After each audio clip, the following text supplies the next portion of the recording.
guys, Happy New Year's. This is Valley and Holler and I'm Dee. For those of you that saw our recent live, you know this is the channel formerly known as Naturally NC. For those of you who may be just now finding us or did not see that live, we are the channel formerly known as Naturally NC.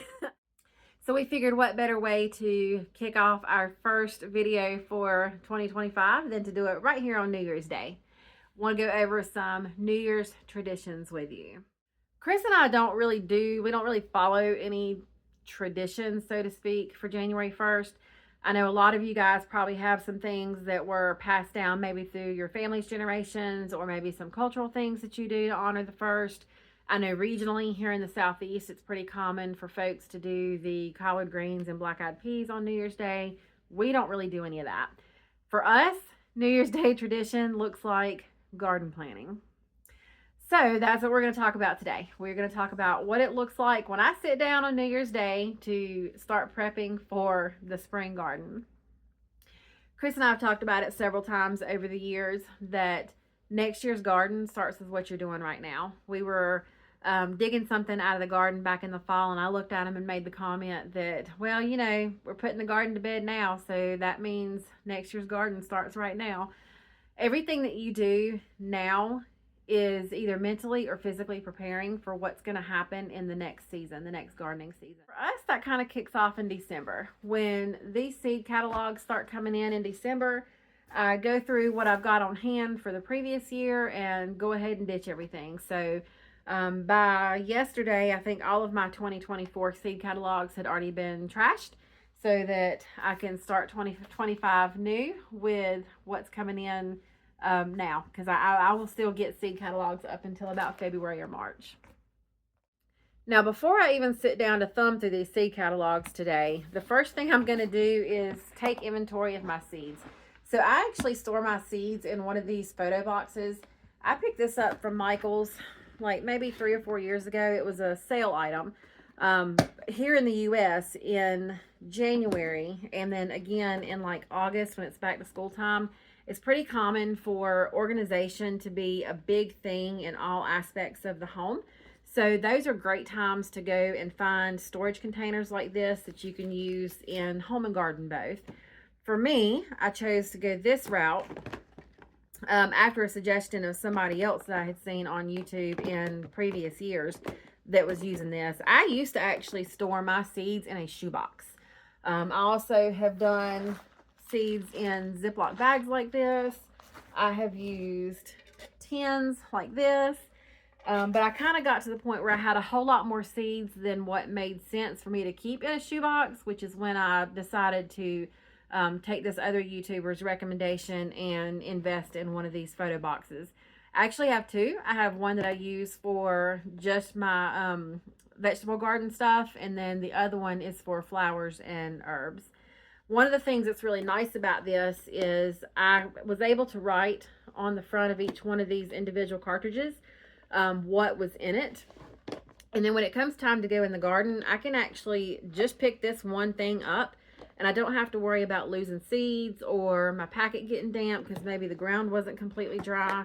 So it makes it possible for me to stay put together and organized from the home all the way out to the garden. Now, when I take my seed inventory, I usually take some small sheets of notebook paper and I'll write down the vegetable and what varieties I have within that vegetable. It just kind of helps keep me organized so that when I sit down to go through these catalogs, I like to go through and circle things that interest me or that I know for a fact I'm going to buy.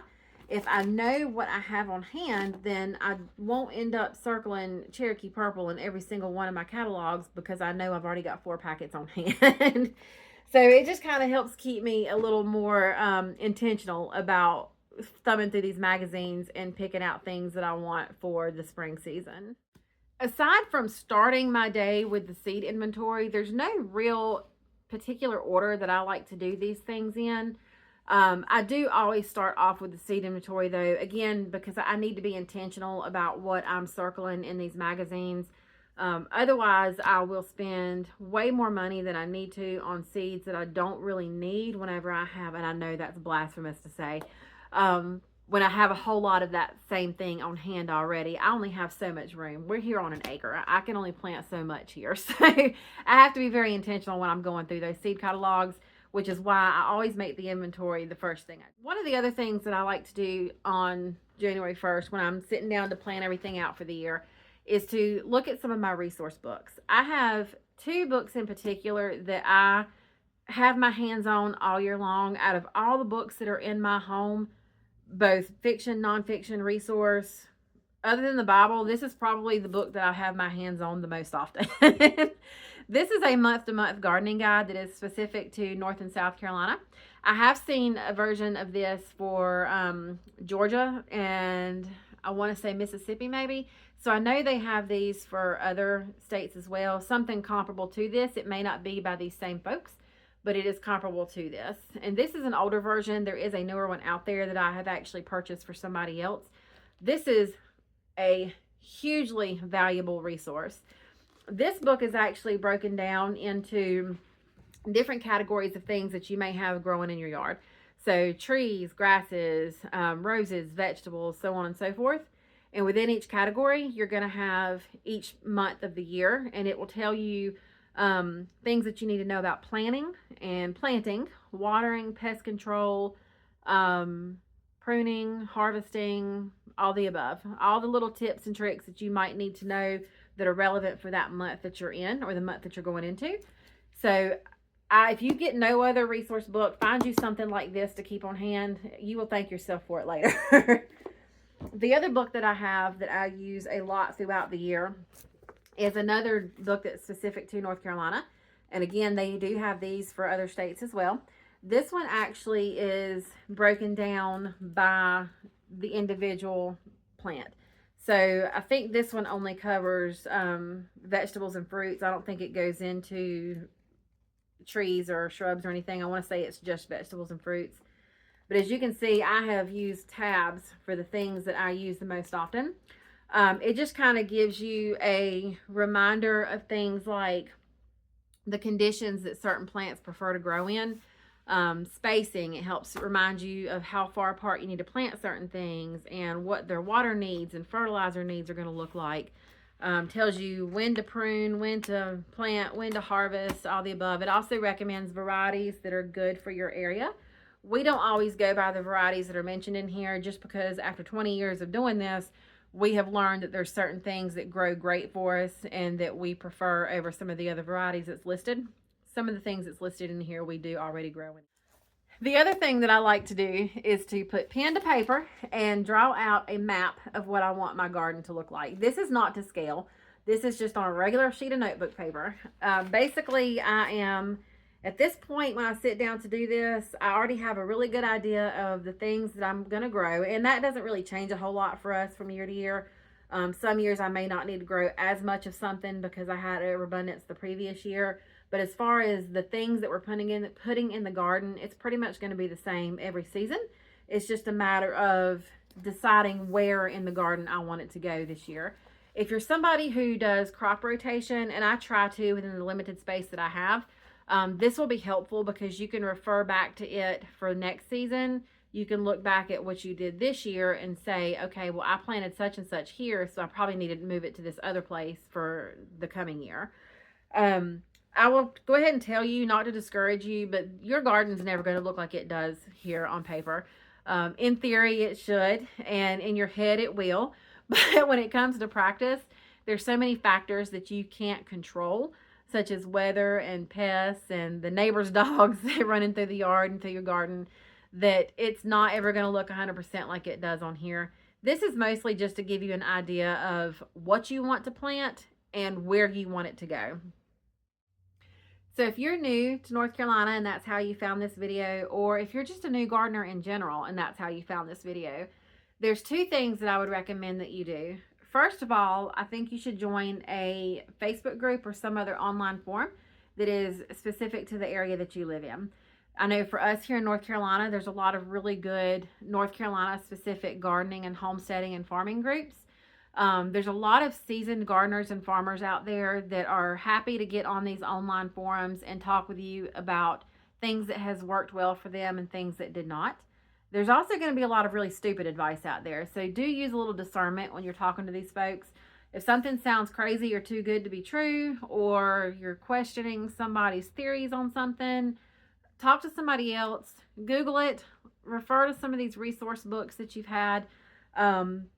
Again, use a little discernment, because sometimes the advice out there is ridiculous, and sometimes it sounds ridiculous, but there's really merit to it. Second thing that I would recommend if you're a new gardener or new to an area is to learn your frost dates. So that's going to be the first frost date is when it's expected to frost for the first time in the fall. And the last frost date is when it's expected to frost for the last time in the spring. Here in North Carolina, the area that I'm in, we used to tell people that the last frost date was right around tax day. So like the day that your taxes were due, within a day or two of that, you could expect to no longer have frost beyond that day. They've pushed that back in recent years. I think this past year they said it was like April 20th or something. So it was a little bit later than it has been in the past. I would Google that information. That's where you're going to find the most specific, up-to-date for your zip code frost dates. You can also reference the Farmer's Almanac. There's a lot of really good information. That's a good resource to have on hand as well. We don't live and die by the Farmer's Almanac here, but we do reference it a lot. You're also going to find that frost information in any gardening books that are specific to your area. You also can sometimes find that information in seed catalogs. A lot of seed catalogs can be used as a resource as well, not just for where do I shop for my seeds. So the last question I have to answer is, where do I buy my seeds? So I can't really tell you where to buy your seeds from because I get seeds from a lot of different places. I have got seeds from the Dollar General and they did fine. I have bought seeds from M.I. Gardner, Baker Creek, Victory Seed, Mary's Heirlooms. I have probably 10 different suppliers in my arsenal. I have about 6 different catalogs down here, and I will probably order something from every single one of them. I do like to support North Carolina businesses when I can. So there are, I would say you're going to find more North Carolina based companies in my seed reserves than any of the other companies that I use. However, that's, again, it's not anything except for the fact that I try to support North Carolinians. If you are somebody who likes to go with a North Carolina company, then I would recommend So True Seed out of Asheville. Wyatt and Quarles is one that my local Feed and Seed sells, and I think I've seen them in other places as well. So they are a North Carolina based company as well. That would be the two that I would recommend here for North Carolina. Park Seed out of Kentucky is a pretty good one. If you're somebody who likes things that are not quite so mainstream, not the same run-of-the-mill stuff that you would find on the shelf at Lowe's or in most of your traditional catalogs, Baker Creek's another really good one to look at. They are an heirloom seed company, and they have things that trace back multiple generations, some of which go all the way to other countries, and will provide you just a really unique growing experience in your garden. All right, guys, that is it for this video. As always, thank you for joining us here on Valley and Holler. Remember, next season's garden starts with what you're doing today. If you like what you see, be sure to like, subscribe, and share it with a friend.